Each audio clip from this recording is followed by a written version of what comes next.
Samantha. Hey, you okay? Yeah, I'm good, thank you. Thank you again for joining me today. We're here to expose a little bit about what really goes on in the porn industry. And you obviously have first-hand experience in that, so I'm really excited to get an insight from you to find out what really happens. But for anybody that doesn't know who you are, can you give yourself a little introduction? Yeah, of course, babe. I think you've heard it about 100 times now, but I will.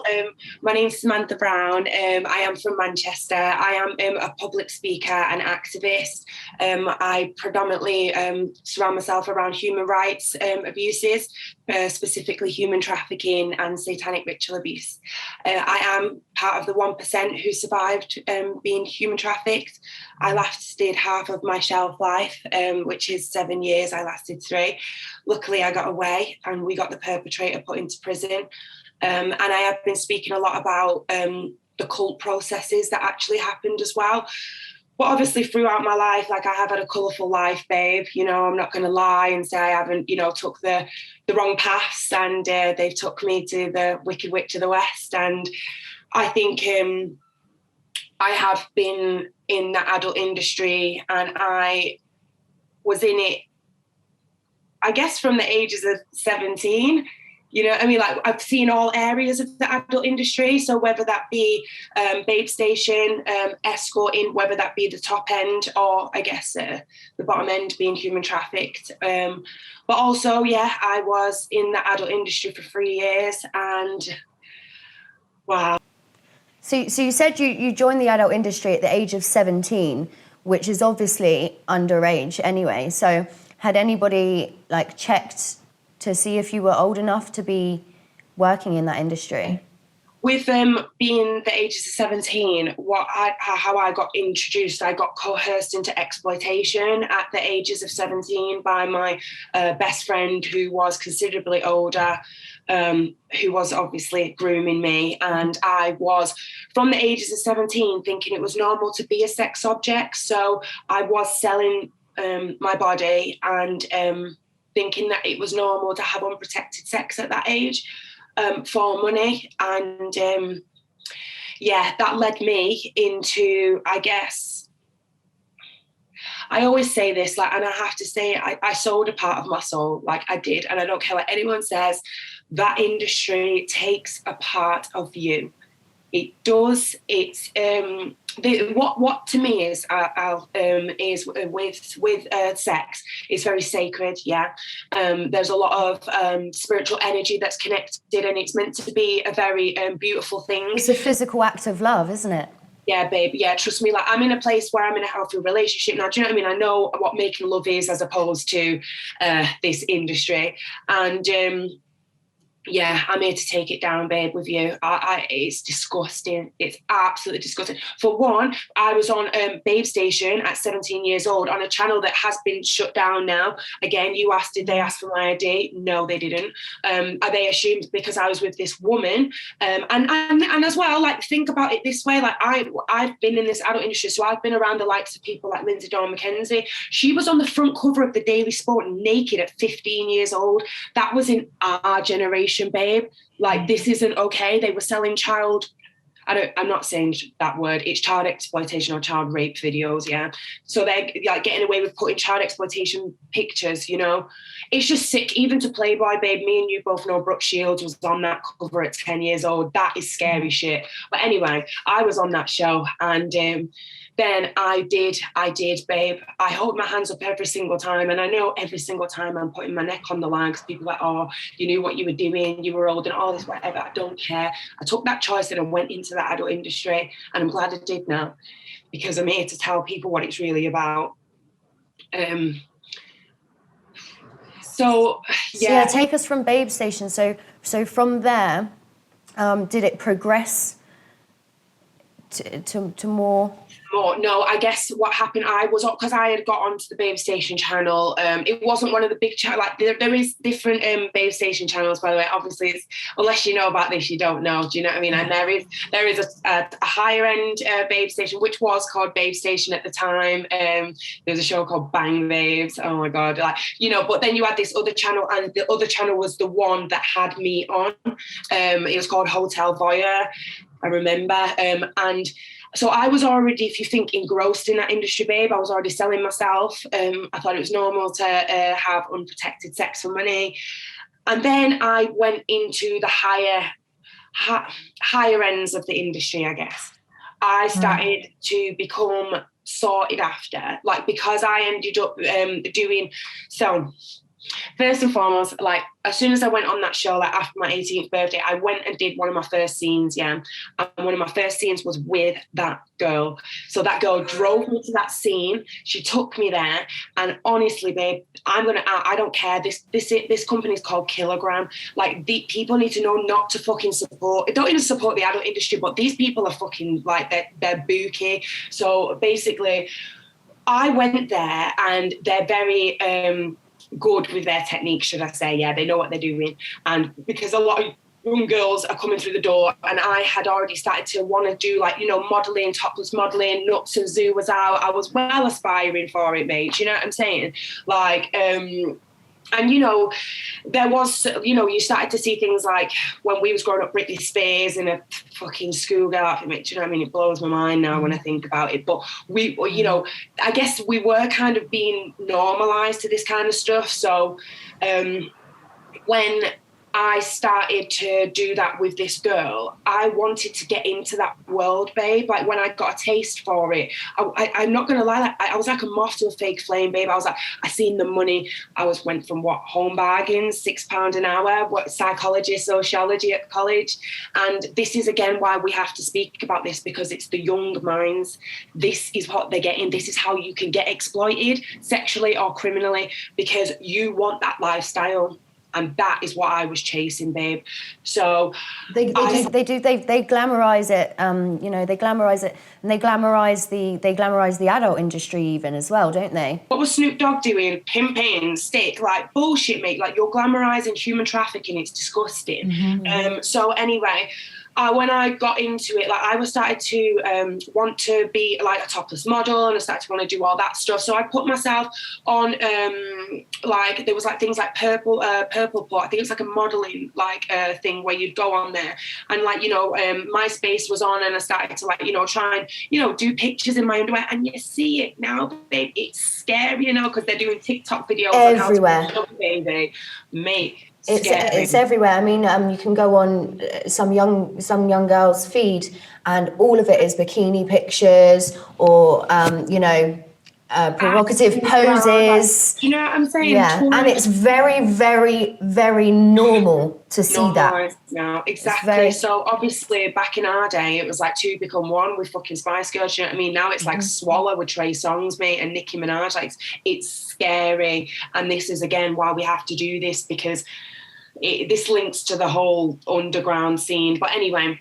in the adult industry, so I already got approached because of, like, my modelling pictures, and I'd been on this Hotel Voyeur. So this Kilogram had already approached me through these websites and stuff. And yeah, babe, took the bait, went to shoot for him. And they give the whole shenanigans, shebangs, bullshit. Like, you know what I mean? Like, giving the talk, like, giving it all the gab, like, oh, you're part of the family, like, you know, introducing me to their selling you a dream. Babe, it was disgusting, right? So they were paying the bottom end money as well, by the way. You got to understand, they never knew about the industry, didn't know how much money people were paying. They were getting my first scenes. And you have to understand as well, babe, in the industry, you know, everyone knows about Jenna Jameson. You get her first scene, you're a millionaire, mate, because what, she got so big. And honestly, they are fucking disgusting for doing what they did, because what I don't want people to go into that industry, but what you should really do if you're going to go into it is do it for you. Like, don't do it for other companies. Build your own shit, because then you're basically giving them the money, because they give you a fee, and then they have been making money off me for fucking years, the cunts. Like, sorry, babe, you know what I'm like? I have zero filter, but because it bothers me now, because I know what they did, and again, it's grooming tactics. So Yeah, they were very tribal, you know, and they also turned around and said people in the industry will slag us off. I wonder fucking why. So yeah, they were trying to push me to levels for an extra 50 quid, you know, because obviously like in the adult industry, there's levels, there's like girl, boy, anal, DP, double penetration, fucking honestly, baby, it just goes. I mean, that's the tip of the iceberg, isn't it? So it really is, because then, you know, there's an actual thingy, a search engine on Trafficking Hub, because it's not called Pornhub to me, on there that's like rape and thingy, like you can put in rape, like to rape actually scenes, search yeah. that. And this is where a lot of these young girls have been exploited with these Trafficking Hub, like begging them to get their videos taken down. Yeah, well, I mean, what people don't really realise a lot of the time is even then when they haven't searched for a rape category, they are still essentially masturbating to rape, because there are so many girls that are there that don't want to be there. Didn't want to be there once, off my tits. By the way, I've got a massive coke habit that I've only just been able to shift last year from this whole industry. Like, this is what happened. Like, I was drinking, like, on Babe Station, babe, because obviously then, when I started to, like, move my way up, like, because then I did start to get, like I said, sorted after, and then I started to realise I could make thousands of pounds off these movies, as opposed to hundreds, what Kilogram were giving me. Oh, cretins. Like, I just get annoyed because this is how they work, do you know what I mean? And also there was a pimp in Kilogram as well, and I found this out later on in my life, coincidentally, because I ended up meeting a girl who was getting pimped out by him, and I was like, what? Don? I was like, okay. And then another girl actually messaged me yesterday when I started talking and outing about the adult industry, and she messaged me and went, yeah, Don Rubles, he used to pimp me out as well, and I don't care anymore. These people are disgusting and they need to be talked about, and I don't care anymore if I put one of them in prison, yeah. And you know what, like, if I sit here, like, they're going to continue doing what they're doing, so zero fucks anymore for me, babe. So yeah, I started to get more well known, and that was when I got that lifestyle, babe. Do you know what I'm saying? Fendi bags, chauffeurs, every fucking night. And mind you, don't forget, I'd already been from the ages of like 17, been sniffing lines with this girl who was telling me it was okay to have lines sniffed off my ass. Do you know what I mean? So I was that girl at the party. Like, it was disgusting. Like, you know what I mean? Like, I was using myself as a sexual object. Like, and honestly, like, I think this is where I got desensitized to it by being in the adult industry, because I truly believe that industry, like, kind of desensitizes you, babe. You become an object, and I will sit across a round table with any of these people that are in the industry, and I know 100% that the predominant amount of people that are in the adult industry have been through some kind of abuse, and this is what we need to be looking at as well. Like, you know, don't be judging these people in the industry. You don't know what they've been through. Like, you don't know why they're in this mindset to do that. I was a groomed fucking child from 16 years old. That's how I got in there. So in the adult industry, babe, let's hit this hard, shall we? Because I want people to understand what the fuck they're being complicit in. Now, when I was in there, in them 3 years, I seen anal tears, I seen girls shitting themselves. You know, I had problems myself, like with, like, you know, just scenes sometimes that I had to do for hours. Fucking hours. I remember being on set for 13 hours once, babe. 13. Honestly, I don't care what anyone says. Like, they need to, like, people need to understand. So, right, so in the industry, right, what we would do is something called fluffing.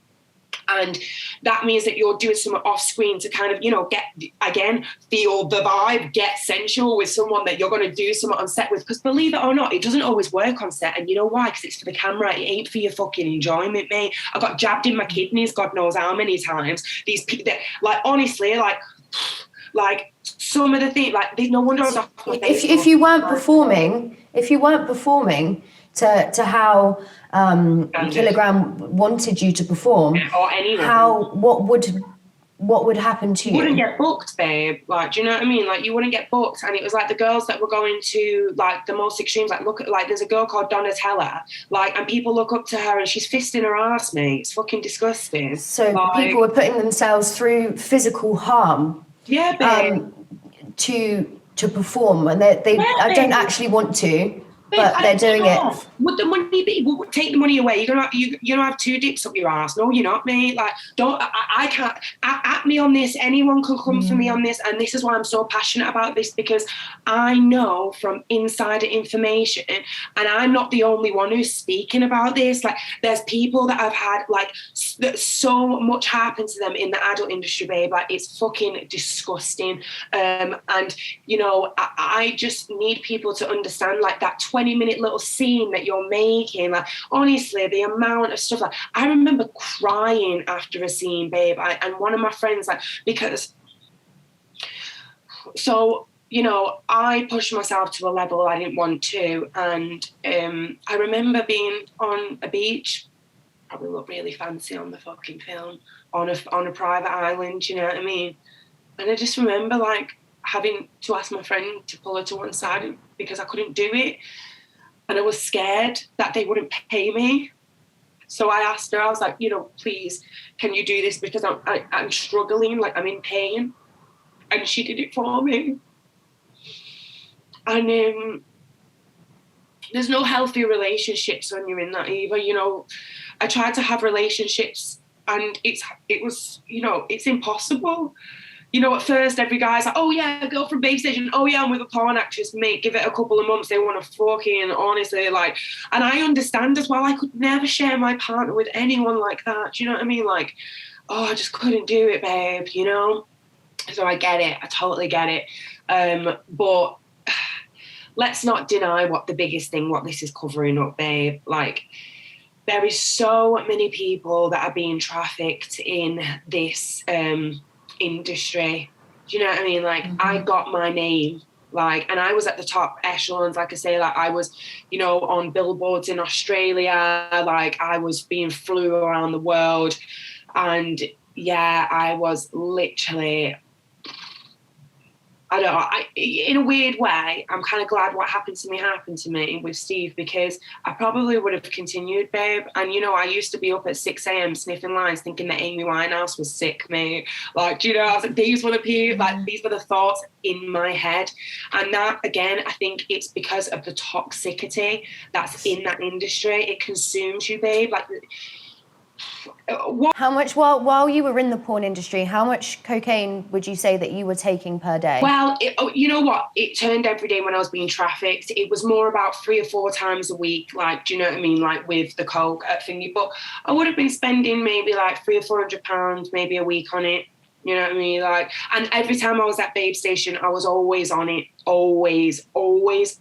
Me and a few of the girls on there. Let's not deny it now, ladies. We know. And I love these girls, so I would like, I've got so much love for all of the girls. Like, you need to understand. Like, for me, they're not the problem for me. Like, for me, it's this industry, and I've always said it's a systemic problem for me, babe. Like, all we are is victims of this system. Like, and again, that's why people need to stop judging people in the adult industry, because you don't know about their mental state. Like, you don't know about what they've been through. Like, and it's not just that, like, they're being, like, this industry preys on vulnerable people. Like, put you in a room. Sorry, babe. That's right. How many girls did you actually meet that were there on their own accord, or there because they really enjoyed it, or there because they just wanted to be there? Do you know, I'll be honest with you, babe, like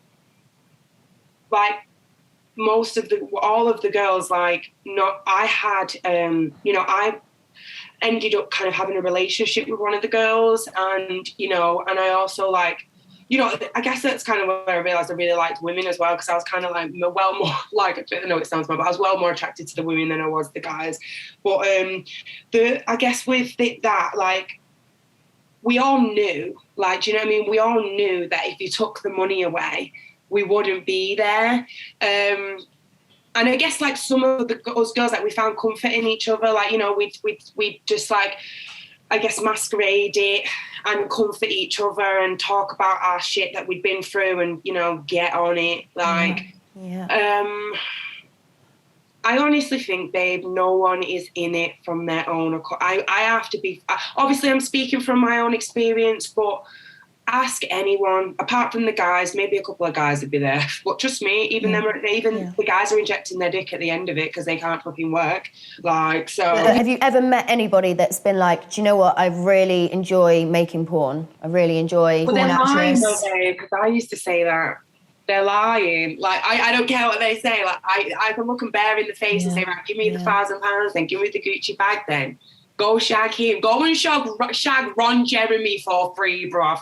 Like, go and do it. I beg you. Because I'm telling you right now, like, babe, I'm trying to get my videos taken down at the minute because my mental health, like, I feel physically sick sometimes because I know what headspace I was in. And that's when I think if you actually ask the girls, like, now, are they even in the right headspace to tell you the truth? Like, because I know I wouldn't have been. I was like, I'm going to be doing movies till I'm 50. Like, man. And trust me, the grannies make a fucking lot of money, mate. So this is why, again, they get addicted to the money because you can't get out of it because it's a vicious cycle. Like, babe, honestly, even when I ended up getting out of being trafficked, I still stayed in the industry because I didn't know any different. It was my job since I was 17. I didn't know how to not be a sexual object. Like, and, you know, I went back to escorting to pay the money off. I went back to webcam. I even did a show on the BBC, the BBC Free.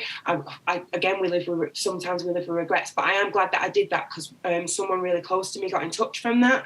But this just shows how indoctrinated and ingrained it can be. What, you know, babe, like, you've never been in the adult industry, but you used to be like a model as well. You know how easy it can be to be warped by this world that is all flashy lights. And you chase the Fendi bags, like you said, and you chase the lifestyle, you chase the holidays, and you chase the glamour, and it's really, really, really being pushed as an important aspect of our lives that everybody needs to be abundant, everybody needs to have this stuff, and it's pushing people into lives of crime or down the route of selling their bodies.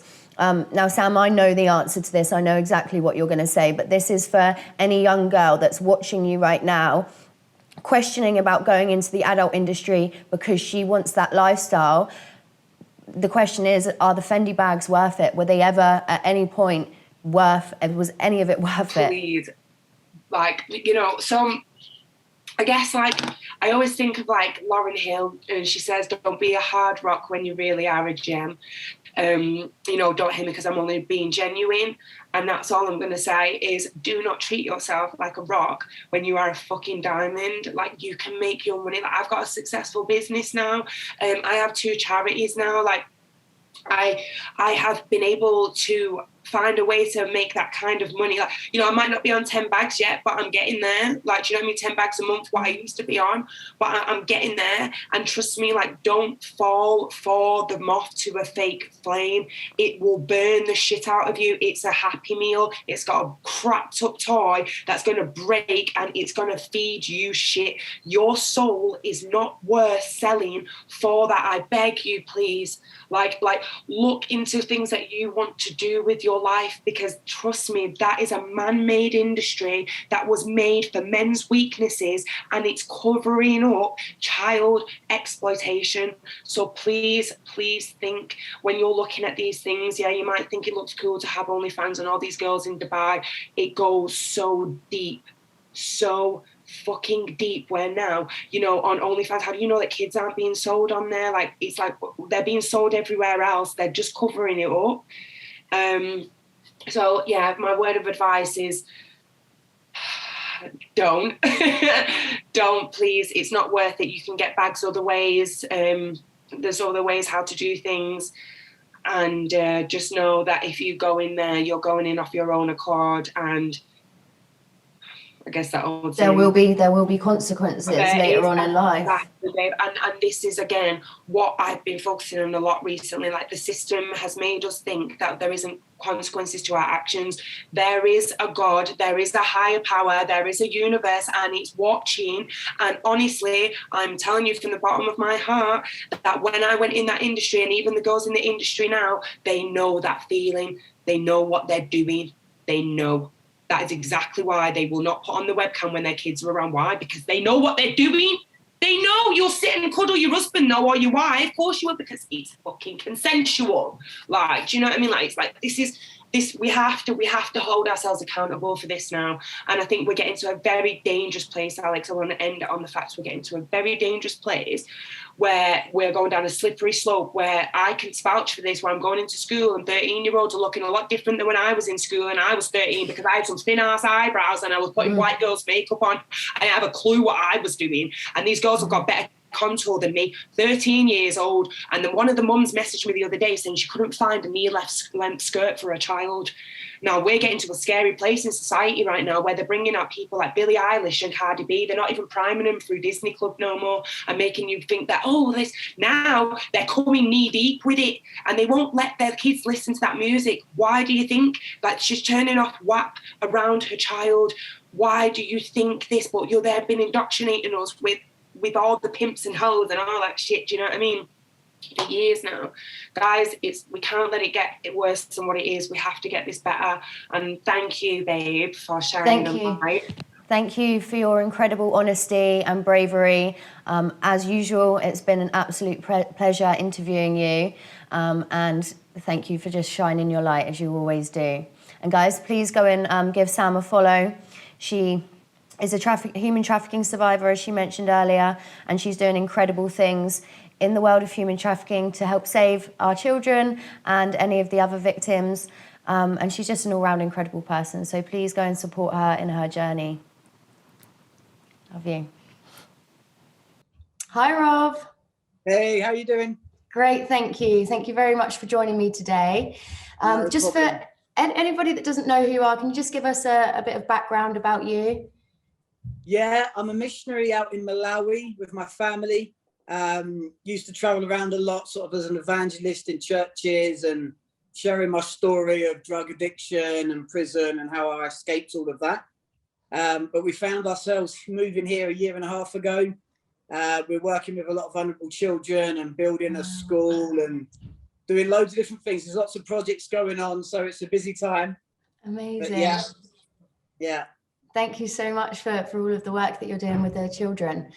No problem. So you mentioned just then drug addiction. Now, it wasn't the only addiction that you have previously suffered from. And obviously That's today, with this video, I'm bringing attention to people suffering with porn addictions, how it can affect their lives, how it can ruin your life, your relationships, and, cause a lot of damage. So if you could just give us a little bit of information on how you ended up, getting in a porn addiction in the first place and how it snowballed from there. Yeah, so to answer your question, I was introduced to porn when I was 4. My mum was allowing me out on the estate. I grew up on a rough sort of council estate called the Jackmans, which is now nicknamed the Crackmans because it's full of crack and just it's a rough council estate, North Hertfordshire. And at the age of 4, the older boys and girls on the estate were taking me into the house and exposing me to porn. They were watching it themselves. I was in the house. And it was bestiality porn. So my first exposure to pornography as a 4-year-old child was a woman and a horse having sex. And they're all laughing about it. And I just remember feeling this kind of deep shame and fear. But, I wanted to be in, even at that age, I wanted to be in with the older kids and, feel a part of that gang. Later on, when I was about 6, I think, they got me into bed with one of the sisters who was about a year or 2 older than me. And I remember them standing around the bed and trying to get us to reenact the porn scenes that we'd just been watching. And, telling me, you touch her there, and telling her, you touch him there. And I never addressed that until probably last year, when year or so ago, when I told a friend, and he said, actually, that's sexual abuse, Rob. And I've kind of, accepted that, I've done a lot of bad things with pornography and sex messaging and acting out against my wife, through pornography, really. But there's also a damage to me from a young age. So I had to really face that. And that's why I want to do as many of these interviews as I can, because there's a lot of people that were exposed very young. It leaves a deep, deep scar and darkness in your heart. And I believe, and I'm a big advocate of calling pornography a drug. I believe it is a drug. It is proven to be more addictive than heroin, scientifically proven. And I just want to be a voice, just one of many, to say that pornography is a drug. It is destroying lives. It is ruining marriages and communities. And I think it goes a lot deeper than anyone would dare to imagine. Obviously, you're dealing right now with a lot of satanic ritual abuse stuff that, you know, there's so many layers and levels, I believe, of this. You know, you get the guy that's just sitting in his bedroom with the door locked, watching a bit of porn for maybe a quick release. And he might not ever go out and rape somebody or get into satanic ritual abuse, but it starts at some level. And even children, young kids now, they're so exposed to it on the internet. They can have a feast, they can have a buffet of porn anytime they want. You know, it's so readily available, so much easier than when I was 4, 5, 6. So I think I actually evolved into an addict at the age of about 11.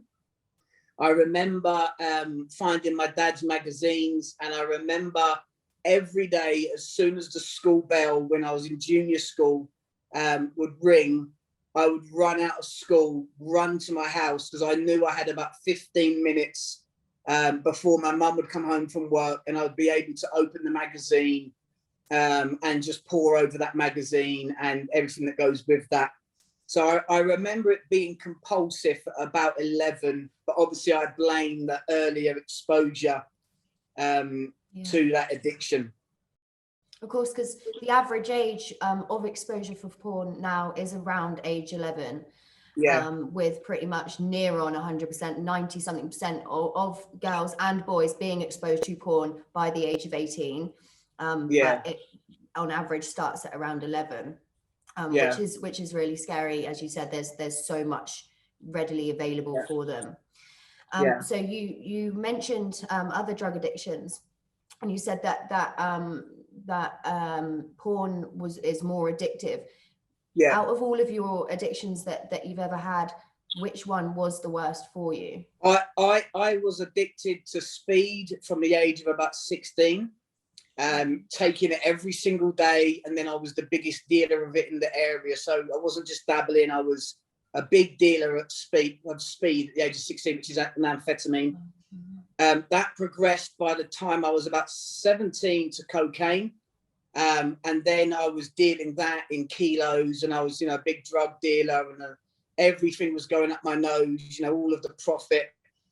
Still to this day, I've got a hole that goes through the middle of my nose at the top, because cocaine's like an acid, really. It'll erode your brain, it erodes your nose, your body. So it does have massive mental impacts on people. That progressed to crack cocaine. And for the last 3 years of my addiction, before I became a Christian at 26, it was crack cocaine every single day. I went to prison twice because of drug-induced violence. I put 2 men in a coma while I was high on drugs because of just drug rage. And, so I've experienced the very, very depths of addiction to recreational drugs like cocaine and crack. I would honestly, hand on my heart, say that pornography is far more addictive, was far harder to beat. It caused me so much more problems with relationships. I've lost friends. I lost the church that I started because being exposed as watching pornography and sex messaging, because there's sort of pornography makes you want to act out what you're watching. And it gets to a level where people will either go out and, they'll find a prostitute, or they'll find a girl down the pub, whatever. For me, it evolved to addiction to sex messaging. So, I couldn't have a relationship with a female that was friendly or sisterly. It would always, for me, try to move towards talking about sex. Usually because I'd just been watching porn, and then obviously fueled by that pornography, and you're high, especially now when it's like Twitter porn or Instagram stuff, or the 2-minute videos, the quick flicks, you know, your brain is being totally overwhelmed with images. You know, it's not like reading a magazine when it, you know, back in the day. Right now, once you're done, it's done. Once you've seen it, you close the book, exactly, and that's all you've got. Yeah, exactly. But now, you know, you can take a device, a phone, an iPad, or whatever. You can go to the bathroom. You could be in a pub. You could, you know, absolutely anywhere. You want a hit of porn, and you've got a smartphone. You can be anywhere in the world, and you can readily available grab that drug and get high. And I do believe that there was many times that I was high on pornography and out of my mind. I've done a lot of study on this. When the pleasure sensor in the brain is exposed to a drug, the reasoning part of the brain is shut down. So, you know, people do things that are out of their mind, which is why, you know, you get at court cases, people have beaten people up while out of their mind on cocaine or something. They're not in their right mind. And I believe a lot of the behavior for me, without sort of making excuses, was because I was so high on pornography. And it took me a long time to beat that. I would beat it for 6 weeks, then back again. I would beat it for 2 or 3 weeks, back again. Thankfully now it's been like 18 months or so since I've looked at anything, and the desire has now fully gone. You know, like the cocaine has gone 10 years ago, 12 years ago, whatever.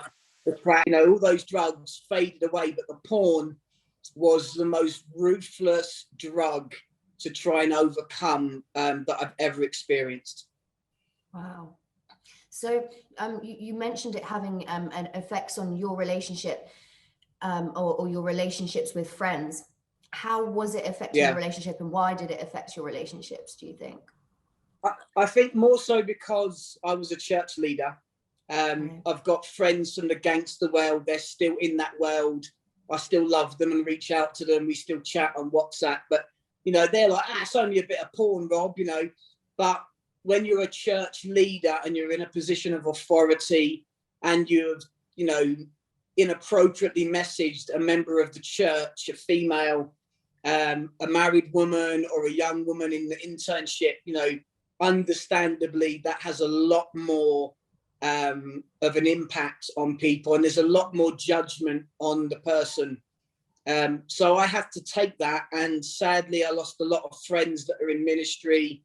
A lot of churches, you know, understandably turned their back on me. Some, you know, through me messaging them and repenting and asking for forgiveness of kind of reconciled, but the vast majority have not.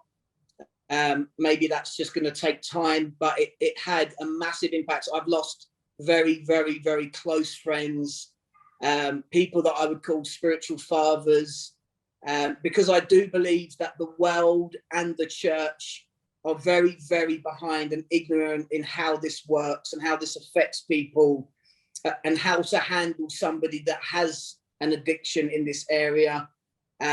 You know, when I've confessed it in the past, you're met with quite a lot of shame. So I wrote a book about it called Coming Out Gold, and about, you know, trying to encourage as many people as I can to come out, like coming out of the closet, admitting the addiction or admitting the issue, but coming out as gold, not coming out full of shame and beaten up by people and judged, but loved back to life, and, you know, to recognize your value again. I remember saying once in a church, and there happened to be a young girl there that was just about to go and start prostitution for cocaine. And I remember just calling out, a prostitute is just a princess unaware of her value. And at the end of the meeting, this young girl approached me and my wife, bawled her eyes out, and admitted she was just about to go and sell her body for drugs. And I really believe it's not valuing yourself. It's not having a self-worth, and early exposure. It affects the brain. The brain is shaped through those images and the inroads and the endorphins and all of that. You know, it's a massive, massive thing. And I'm so grateful for people like you and Tony that are actually getting out there and, you know, raising your voice and using your platforms to speak out. And I think it's absolutely brilliant, and I can't endorse it enough. Well, I'm very grateful for you using your voice as well, and for having the courage and knowing that there's no shame in what you've been through, and turning your life around and using what you've been through to help other people. And, you know, I really want to put the message forward today that there isn't shame in having a porn addiction, and it's far more common than people think. And people think it's not common because nobody likes to talk about it. So it all gets swept under the carpet, and I think it's important that we do talk about it, because there's going to be a lot of people suffering in silence. They really are. Yeah, and you mentioned as well the children, the early exposure and everything. We don't want this shaping our children's minds towards sex.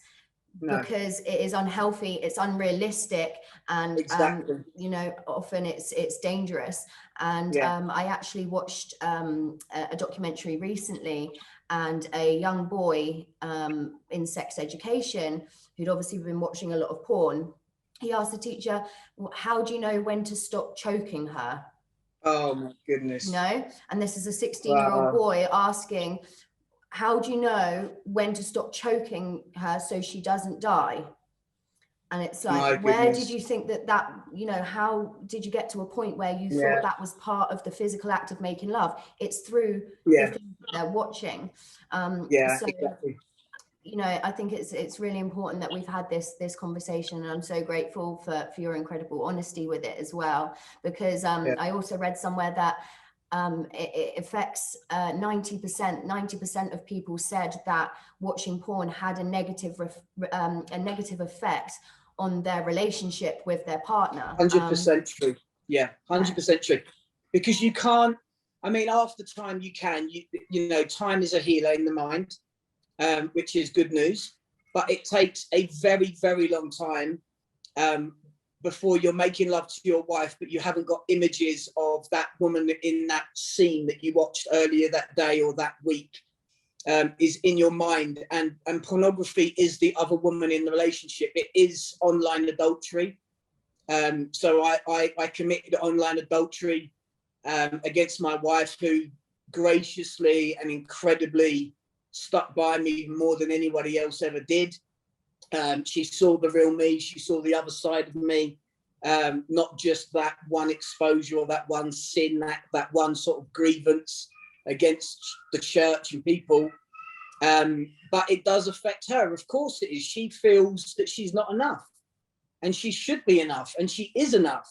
But because people have been watching porn for so long, and you have got a buffet of porn, and you can watch Asian porn or African porn or, you know, Mediterranean. You can choose whatever woman you like, whatever shape type you like, and suddenly your mind is littered with this garbage that's what sex is, and it's not. It really is unrealistic. Most of it is drug induced. You know, these guys are going as long as they're going because of drugs that they're taking, and the women are numbed down on heroin or morphine or whatever.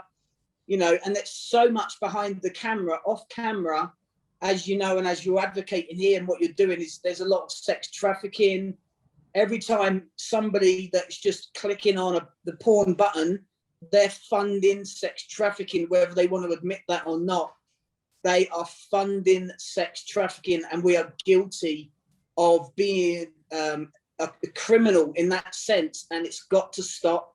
People have got to be aware of the danger of it, and I will do as many interviews as I'm allowed to, or as I'm invited to, because if I can save one person or help one person.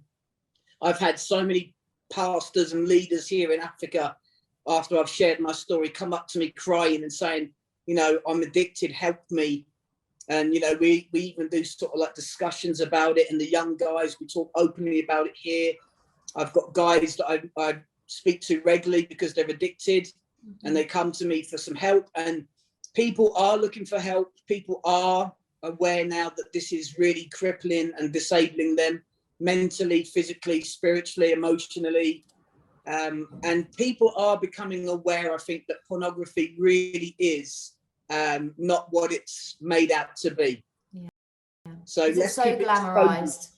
It's been Oh, so of course it glamorized. is. Yeah, and especially for men, we're turned on by our eyes. You see a part of a body, or you hear a noise, a groan, a moan, and it triggers something in the man. Women as well, of course, but I think men especially, we have to be so guarded. So I am really careful of them. Even the movies I watch now, even if they're just like 15 rating, some of them I have to just stay away from, because my wife might look at it and it does nothing to her, but for me, it might trigger something. Right. So, it takes a lot of time. This has been an ongoing battle with you then, even though you are over the porn addiction, and it's been 18 months, and you still have to be careful. You can still be triggered to relapse, 100%, just like any other. 100%. It's less every day. I'm not having to. I never ever think about crack cocaine anymore. It's been 15 years, I think now. Actually, it's longer than 12. It's 15 years. And I don't think about it now. I've rehabbed guys on drugs. I've had cocaine in my hand that they've handed me, and I've flushed it down the toilet on their behalf without any desire to stick it up my nose. And I know and I believe that I'll have that same management over pornography, but it's not been as long. So I'm more guarded with that, and I won't minister here to any of the young girls. My wife does all of that, or one of the women leaders. Girls here, especially in Africa, because they look at a white guy and they think, white savior because of poverty. And you have to be especially guarded, because there's a lot of flirtation. There's a lot of eyes given to you, where just because they think you might be able to help them out of poverty. So that's a dangerous situation for you to be in, for somebody just to chuck you a glance, to look at you in a seductive way, that would be enough to trigger you. Yeah. So like my wife has full access to all of my Instagram inbox and all of that. She has it linked to her phone as well. She sees all those messages. If I was to act out, she would see it. So I've put steps in place to protect myself from a drug that deep down something in me wants to go to. But thankfully it's been 18 months and that's becoming a lot easier to manage. And long may that continue, because it really, thank you. Yeah. I wish I'd have done it before I hurt so many people and let so many people down. And there's people behind me that were following me as a leader and, thought I was this amazing, platform minister, and wow, look at Rob go. And then all of a sudden they realize, wow, he's really failed. He's really flawed. And that hurts, because you care about these people. But at the time, you're only thinking of yourself. It's selfish. It just inspires you to be selfish, and it's all pleasure. And it's my pleasure. Porn is, it's not like acting out physically against your wife. There might be pleasure given and taken. But with porn, it is just about you receiving pleasure from those images. It is the most selfish form of sexual immorality, in my opinion. Yeah. So amazing, Rob. Just to finish off on, can we just get your advice to any guy that is watching this right now who has completely resonated with everything that you're saying? Yeah. He's out here ruining his relationships with his partners, his friends, people like that, and he doesn't know how to make this stop. How can they go about starting the process of recovery, and what is your advice for those people? They have to come out. You cannot do it alone. You can try all you want, like I did, but this is a drug that is more powerful than your own willpower, and your greatest desire to stop is not enough when you've become a proper addict. You have to come out, but you have to come out to the right person, and the people that are, the ones that are hearing the news, oh, I'm an addict, or oh, I'm looking at porn. They have to be trained how to respond. My early days, 10 years ago, was a new Christian just starting ministry, when I went to my pastors and I said, I'm struggling with pornography. And the pastor's wife sat me down and she said, do you know how evil that is? Do you know how wicked it is? It's filthy. It's rooted in the pit of hell. And I'm like, yeah, I actually That's do why know I'm that. here. That's why I'm here. Yeah. And then I was told you have to stop ministry for 2 years. You're not allowed to do this, that, and you're met with punishment rather than empowerment. So I'm not saying that there shouldn't be, especially for people in leadership and authority and people of influence, there is a greater sort of judgment on you. But we have to know how to respond when someone comes up to us and says, I'm addicted to porn. I remember one of my elders at the church that I used to lead came to me and he said, so-and-so from the worship team is addicted to porn. He's just come and told me, what do you want me to do about it? Because I was the pastor, senior leader. And I said, what do you mean? What do I want you to do? And he said, well, how long do you want me to stop him being on the worship team? I said, I don't. I want you to go and put your arm around him, tell him that you love him, tell him that you're proud of him for having the courage to come out, and that will empower him to stop. But the minute you put punishment on, it puts shame on, and it's a lot harder to manage. So it's about coming out, but coming out gold, refined, purified, valuable. Your worth is still your worth. It doesn't define you. It was something that you did, but it's not who you really are. And there is an escape. Reach out to anybody that you trust. Reach out to me if you're a male.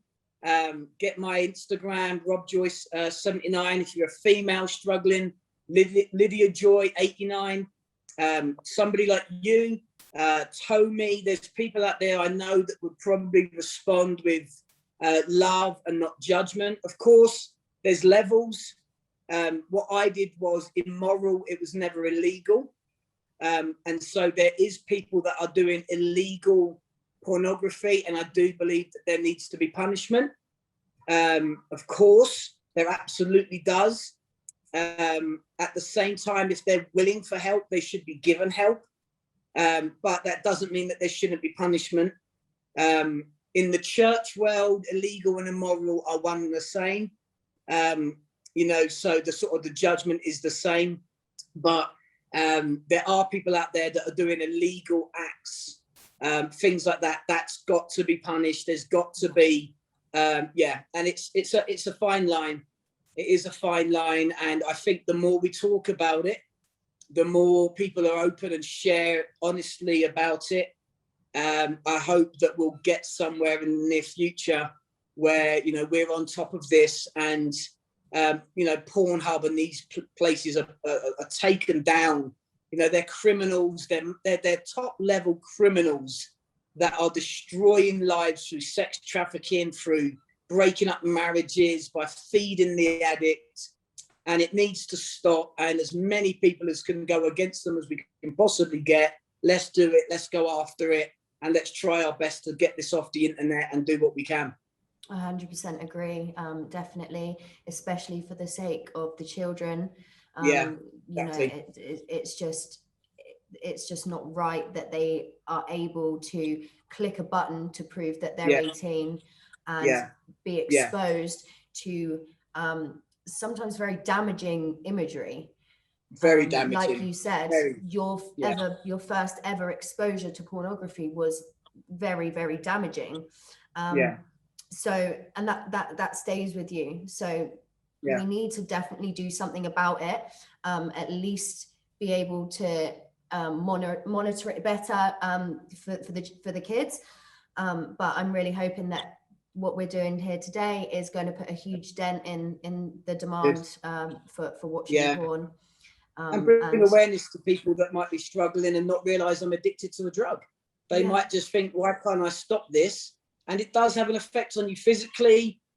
People get erectile dysfunction. They get, there's a lot of damage that long sustained pornography abuse has. It has a multitude of effects on people, and some suffer one and not the other.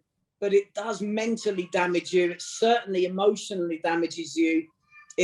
It grossly blurs the image of what a woman is and should be, and how we look at a woman and the man, I suppose. I've had women come to me telling me they're addicted to porn, and they've initiated sex conversations with me, and I've stupidly gone into that And then a week later, they've gone and told someone about it, and I've been pulled in. So I think it's both sides. There's women that are struggling. There's men. It works for both young and old, in every area of society, in the church, in the world, in the, you know, in especially in Hollywood. It doesn't, there's no, you know, it doesn't pick who it. You can't pick, No. you know, you can't pick your addictions. If you end up addicted to porn, exactly, you know, it's one of those things. It can happen to anybody, and absolutely, yeah. Like you said, the main thing is just accepting the facts. And like you said, some people may not even think that they have an addiction to porn. They just might think that they're a little bit, you know, a bit sexually messed up. So this video is going to be amazing for people to realize that they're not messed up. They just have an addiction to the dopamine release, and that there is help, and there is other people out there like them, yourself, that they can reach out to now and ask for help, or if a woman to reach out to your wife Lydia. And this is kind of where it starts, getting people talking about it, being open about it. And again, I'm just so grateful that you have kind of taken that leadership position and gone, okay, if no one else is going to do it, I'll sit here and talk about it for the good of everybody else. And I'm very, very grateful that you've done that, and you've been so honest with me here today. Thank you for having me. I really appreciate it. You're welcome. We'll hopefully catch up soon, Rob, but Yeah, thank you definitely. again. Bless you all. Thanks, guys. All right. Take care. Bye Bye-bye now.